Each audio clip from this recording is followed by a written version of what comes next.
Welcome back to Charged Alpha, the S&P 500 stock encyclopedia.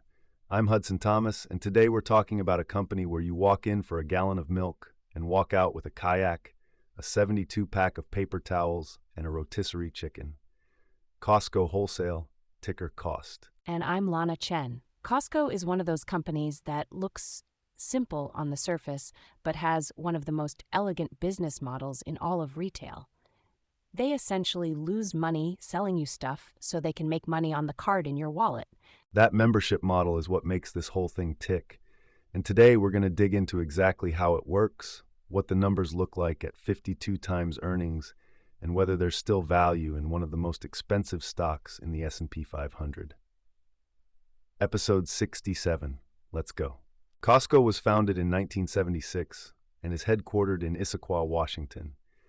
Today, it operates 924 membership warehouse clubs across more than a dozen countries, employing about 341,000 people. The concept is brilliantly simple. Charge customers an annual fee to access deeply discounted bulk merchandise. And the financials behind that concept tell the real story. Annual revenue is $286 billion, making Costco one of the largest retailers on the planet. But here's the thing. Merchandise sales account for 98% of revenue, while membership fees are only 2%. Yet those membership fees generate roughly 73% of operating profit. That's the magic. Costco keeps markups capped at 14% on branded items and 15% on their Kirkland Signature private label. They're basically selling at cost and making their money on the membership. It's a subscription business disguised as a warehouse store. The moat here is powerful. Renewal rates sit at 92% in North America. They concentrate on just 4,000 SKUs versus 30,000 plus at traditional retailers, which gives them enormous purchasing power. And Kirkland Signature has crossed $70 billion in annual sales. It's one of the largest consumer brands in the world, and most people don't even think of it that way. The why now for this episode is a combination of acceleration and valuation tension. Digital sales are growing at 23% year over year. The late 2024 membership fee increase is flowing through earnings. International expansion, especially in China with only 7 locations, offers massive runway. But the stock trades at 52 times earnings, 41% above its 10-year median multiple. That's the central question.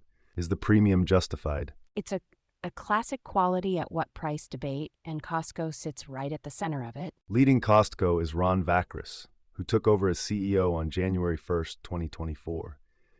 And his background story is genuinely one of the best in corporate America. He started as a part-time forklift driver at Price Club in 1982 while attending community college in Arizona. 42 years later, he's running the whole company. After the Price Club-Costco merger in 1993, Vakris worked his way through store management, regional leadership, merchandising, and operations. He served as COO before succeeding Craig Jelinek, who led the company for 11 years. His reputation is as the ultimate insider, someone who understands the Costco culture at every level because he's lived it. Industry observers see him as a steady steward who will protect the model while pushing on digital modernization and international growth. All right, let's talk numbers. Costco trades at roughly $1,019 per share, giving us a market cap of about $450 billion. The trailing PE is 52.81, and the forward PE drops to 45.76. Both of those are premium multiples by any measure.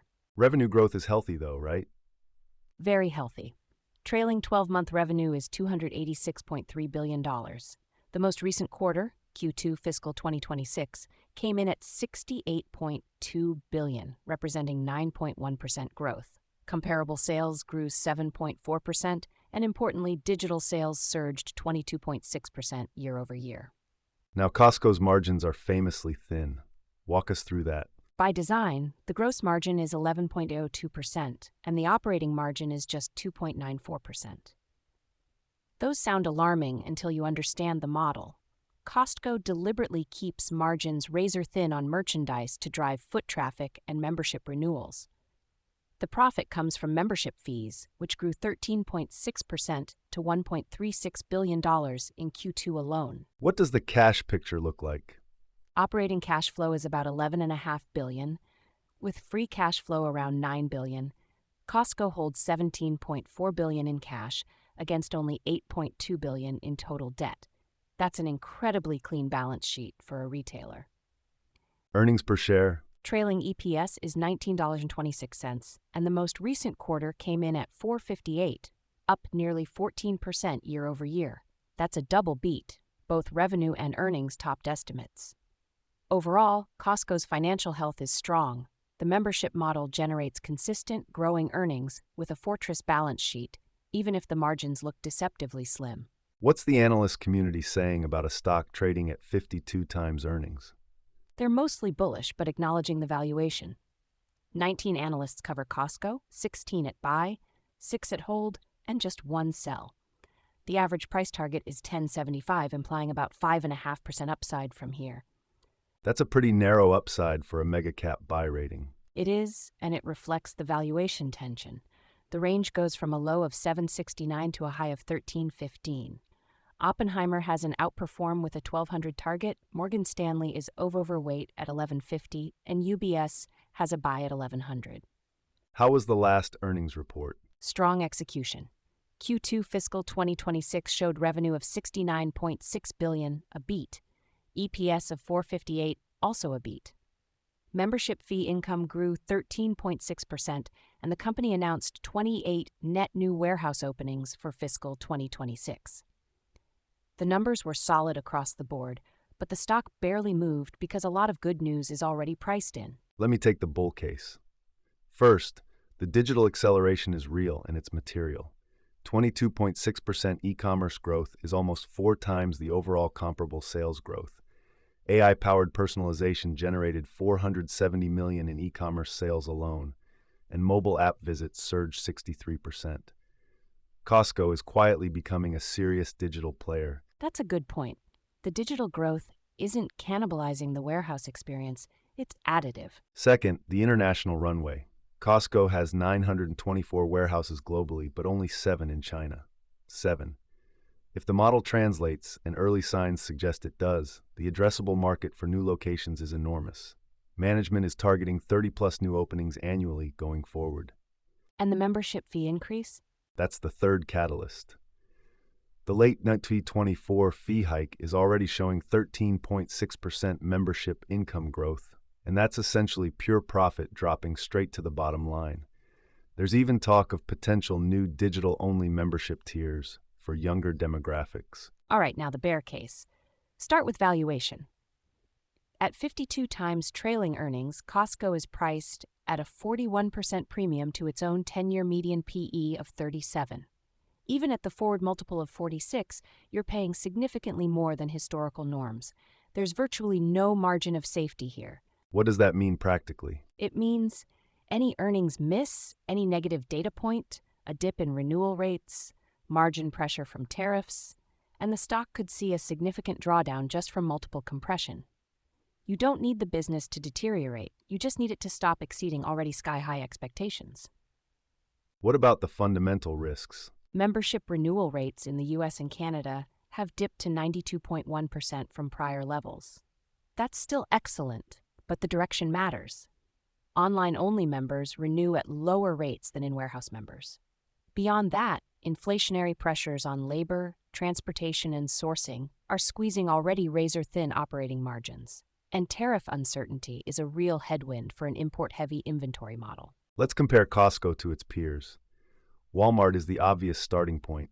It trades at 46 times earnings with revenue of $681 billion and growth around 5%.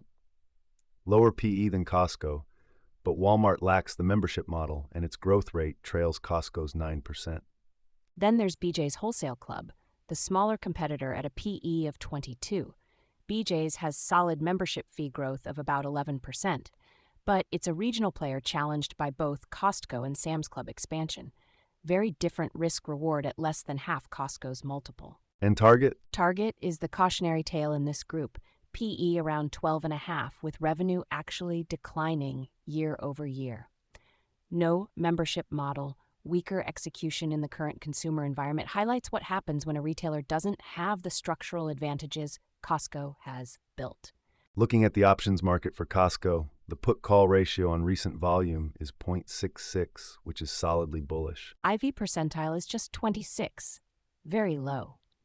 The market isn't pricing in much volatility, which is typical for a defensive consumer staple with predictable earnings. Call open interest clusters around the 1050 to 1150 strikes, while put support sits at 950 to 1000. The options market seems comfortable with Costco holding current levels with modest upside potential.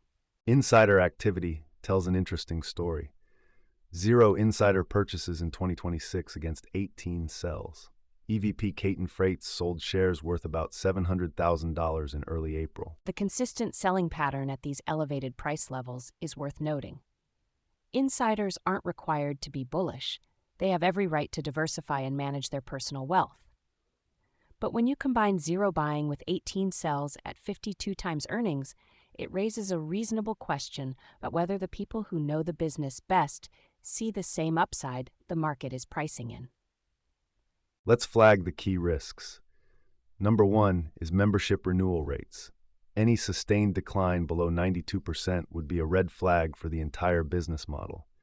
Number 2 is margin pressure from inflation and tariffs on an already thin margin business. Number 3 is the valuation itself. At 52 times earnings, the stock is priced for perfection, and any disappointment gets punished. And number 4 is market saturation in the U.S., where Costco's warehouse footprint is most mature. What metrics should we watch? Watch membership renewal rates first and foremost. That's the pulse of the business. Then, digital penetration as a percentage of total revenue, and comparable sales growth excluding the impact of gasoline prices, which can distort the headline number. Those 3 tell you whether Costco is still accelerating or starting to plateau. Bottom line, Costco is a best-in-class retailer with one of the most durable competitive advantages in the S&P 500. The membership flywheel, Kirkland's signature, and now digital acceleration make this a genuine compounding machine. But quality has a price, and Costco's price is steep. At 52 times earnings, the market is already discounting years of strong execution. The key metric to watch is membership renewal rates. That's the single number that tells you whether the flywheel is strengthening or starting to lose momentum. We'll close with a quote from Costco's own CEO, Ron Vacris, who said, "The most important item we sell is the membership card." That's really the whole thesis in one sentence. Everything else, the merchandise, the food court, the optical center, exists to make that membership card worth renewing year after year. The question for investors is whether a 52 times earnings price tag is worth renewing too. Great line. That's going to do it for episode 67 of Charged Alpha, our deep dive into Costco Wholesale, ticker COST. And hey, if you want to run the same research workflow we use to build these episodes, everything's free at chargedalpha.com. 11 screening tools across stocks, ETFs, options, crypto, bonds, REITs, commodities. No sign up, no paywall. The same data that powers this show is sitting there waiting for you to run your own screens. Check it out. Until then, I'm Hudson Thomas. This podcast is for informational and educational purposes only. Nothing discussed today constitutes a buy, sell, or hold recommendation for any security mentioned. All investments carry risk, including the risk of total loss of principal. Past performance does not guarantee future results. Always do your own research and consult with a qualified financial advisor before making any investment decisions. The hosts and producers of Charged Alpha may hold positions in securities discussed on this show. This episode was researched, written, and produced using AI-assisted tools. All data has been aggregated from publicly available sources and may contain inaccuracies. Data is current as of the recording date and may have changed. Ooh, we do! That ticker tape starts dancing fast. A bull market thrill that's built to last. Dividends are ringing up the swing. Listen to that sweet ka-ching. It's a Wall Street swing. That fast-paced rhythm makes you sing. Yeah, the Wall Street swing.